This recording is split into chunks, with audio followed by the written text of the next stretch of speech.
The question is, when goods are transported through airways, then instead of dash, the exporter gets dash. तो जब भी हम goods को Airways के through export करते हैं, ट्रांसपोर्ट करते हैं, then in that case exporter को एयरवे बिल मिलता है instead of bill of lading. See, ये जो बिल ऑफ लेडिंग है या फिर जो एयरवे बिल है, ये एक सेम चीज़ है. बस फ़र्क ये है कि जो बिल ऑफ लेडिंग है इसको जो शिपिंग कंपनी है वो इशू करती है जब हम गुड्स को थ्रू शिप ट्रांसपोर्ट करते हैं. ठीक है, जब भी हम गुड्स को थ्रू शिप ट्रांसपोर्ट करते हैं तो शिपिंग कंपनी जो है वो बिल ऑफ लेडिंग इशू करती है, जो कि एक एक्नॉलेजमेंट होता है कि उन्होंने गुड्स को अपनी शिप पे रिसीव कर लिया है और जो भी आपका पोर्ट ऑफ डेस्टिनेशन है वो उस गुड्स को उस डेस्टिनेशन में पहुंचा देंगी. Right.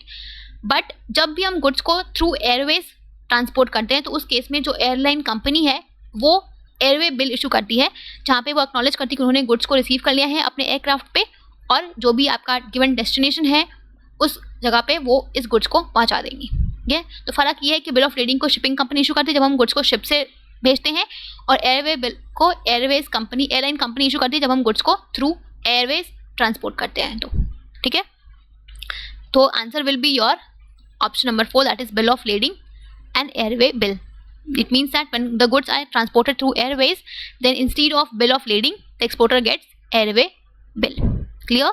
So option number 4 will be your correct answer.